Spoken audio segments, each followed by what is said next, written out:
Et encore, je poursuis avec la suite de notre double accompagnement, avec la notion de l'enfant quand il est pris dans le conflit d'autorité, conflit de loyauté, d'autorité. Comme je disais, ça peut être un conflit de loyauté affectif, et ça, ici on est en train d'étudier plutôt le conflit de loyauté, d'autorité par rapport au cadre, règles, limites. Quand le conflit perdure et que ça ne se résout pas, et c'est la plupart du temps comme ça, il y a une certaine durée parce qu'il y a des étapes à vivre et que c'est complexe pour n'importe qui, ça le serait, et d'autant plus pour un enfant qui n'a pas eu toutes ses chances, si on peut dire ça comme ça, depuis petit. Qu'est-ce qu'on va avoir comme expression de cet conflit qui n'est pas résolu? C'est l'enfant dit des paroles d'adulte. Ça peut être un exemple. J'en ai choisi 2 ou 3, juste pour donner un aperçu. Je vous aurais demandé à vous de donner des exemples. Donc si vous les pointez pour vous-même, ou si vous travaillez avec les collègues, pourquoi pas, ça peut être sympa si vous n'êtes pas très loin et que vous avez envie de vous retrouver, ça serait sympa. L'enfant dit des paroles d'adulte du style « de toute façon, tout se paye un jour, tout se paye dans la vie » ou « je me souviens de tout, ma mère me l'a raconté ». Je me souviens de tout, c'est les paroles de sa mère, hein. Ce n'est pas les paroles à lui. Si l'enfant il reconnaît que sa famille lui a dit des choses qui ne correspondent pas vraiment à la réalité, il va y avoir confusion, il va y avoir renversement des rôles qu'on a appelé parentalisation ou parentification.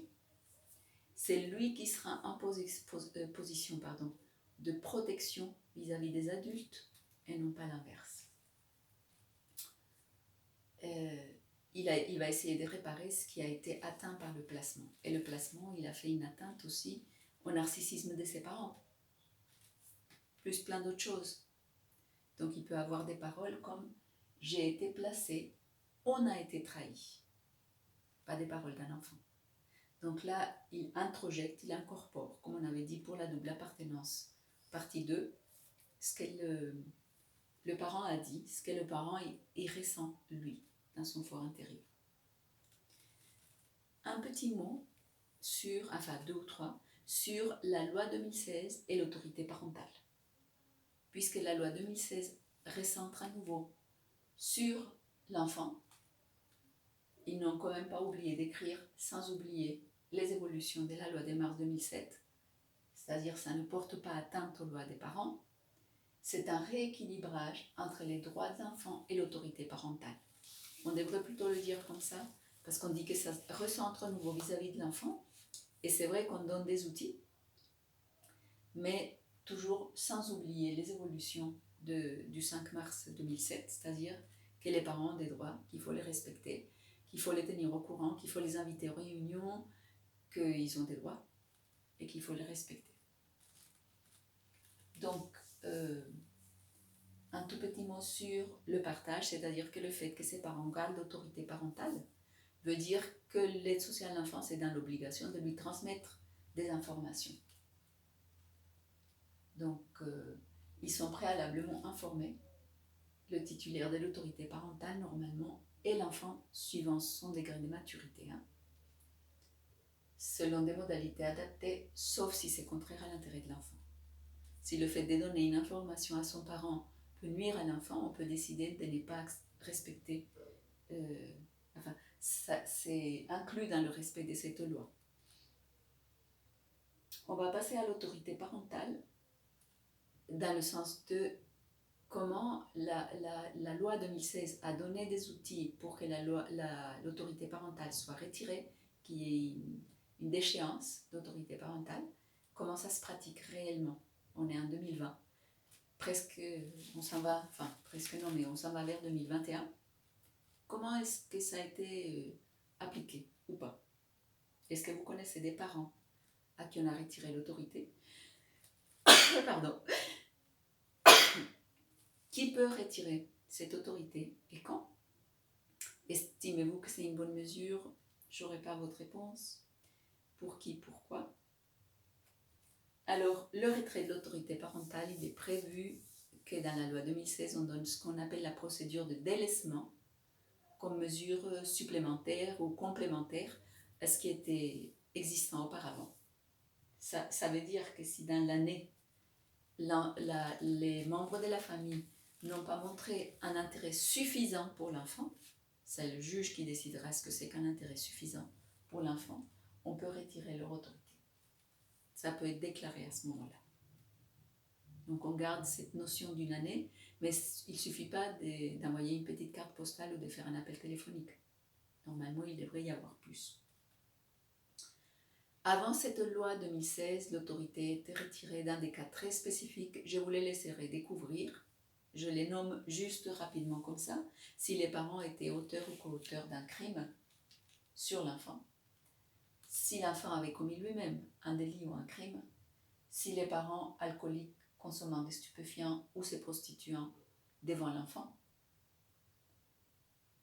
Et maintenant, on va passer plutôt à vous. Donc, je vous laisse découvrir ça avec le temps, plus tranquillement chez vous, peut-être avec des collègues.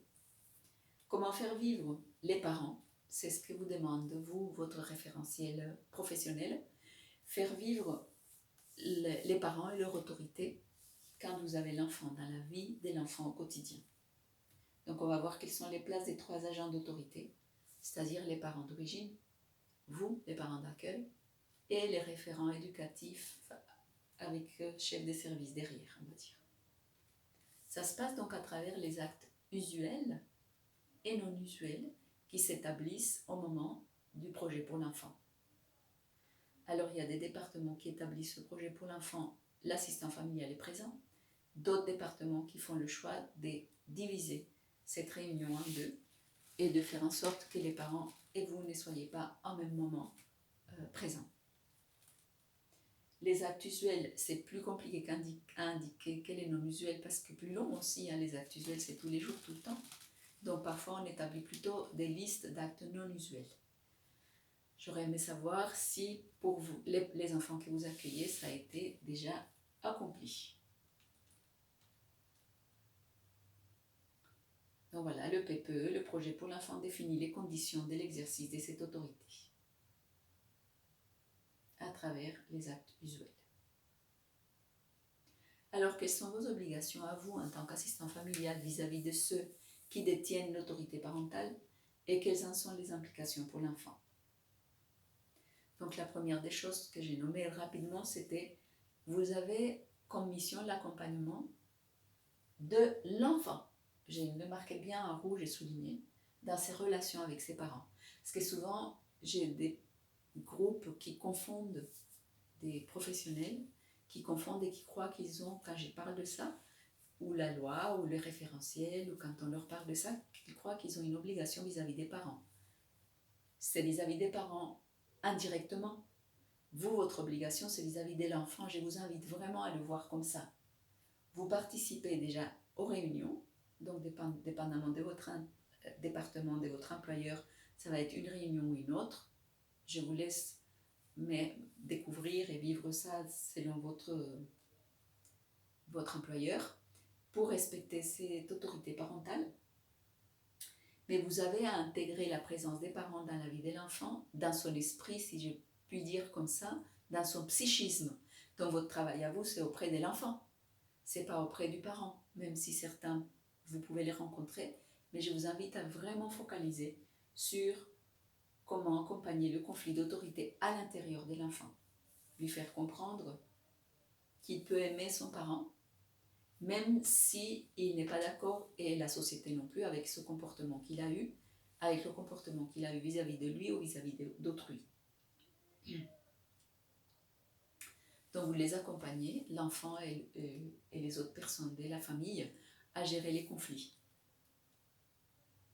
de place, de place dans un groupe, au sein d'un groupe.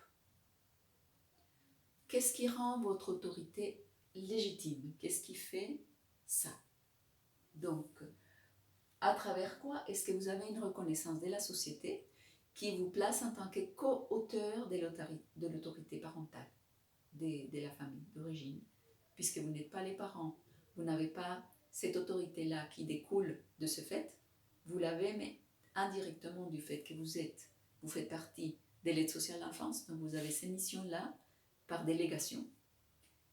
Et ça passe à travers un agrément, une embauche et votre statut de travailleur social. Ça vous donne une légitimité pour protéger, nourrir, éduquer et être fonction d'autorité vis-à-vis de l'enfant. L'enfant, s'il vous rétorque que vous n'êtes pas mon parent, je suis investi de l'autorité comme si j'étais ton parent. Vous pouvez répondre quelque chose de cet ordre-là. Très affirmé, très convaincu, et c'est la réalité. On vous a donné cette place-là parce qu'on a considéré que vous pouvez fournir une autorité que les parents sont en peine et en difficulté de fournir. Donc vous devez vous saisir de cette place pour le bien de l'enfant et lui faire comprendre que c'est ça qui vous donne cette autorité. Donc vos missions, vos fonctions, c'est d'accompagner l'enfant, de l'accueillir, de l'intégrer dans tout ça, dans votre famille et dans la réalité qu'il a ces deux choses-là qui le tiraillent, ce conflit-là, deux ou multiples, parce que peut-être aussi qu'il est tiraillé entre papa et maman, peut-être aussi qu'il y a les grands-parents, donc ça fait tout un tas d'influences importantes dans sa vie qui ne sont pas une seule famille, mais pluriel. J'avais ma main sur l'ordi, ça m'a fait des petits couacs. Ouh, on est parti loin. Donc, j'ai continué avec le fait que vous avez cette place-là vis-à-vis de l'enfant parce que la société vous a autorisé, vous a donné cette légitimité. Okay. Et puis pour finir, vous êtes aussi invité aux réunions où on prend acte de ce qui est bon pour l'enfant, où vous devez aussi donner des informations par rapport à son quotidien pour que les bonnes décisions puissent être prises. On vous demande des comptes rendus à ce même titre, et c'est à travers ça aussi que vous êtes légitime. Et vous continuez d'être figure d'autorité pour l'enfant, les mêmes choses, et vous avez la fonction d'orienter et guider l'enfant, et aussi évidemment d'être un modèle. Principale modalité d'apprentissage pour l'être humain, c'est l'imitation. Donc vous êtes là à vous poser en tant que modèle. Et puis, cette partie est bouclée et je vais continuer avec la suite sur une prochaine vidéo. Celle-ci aura été plus courte.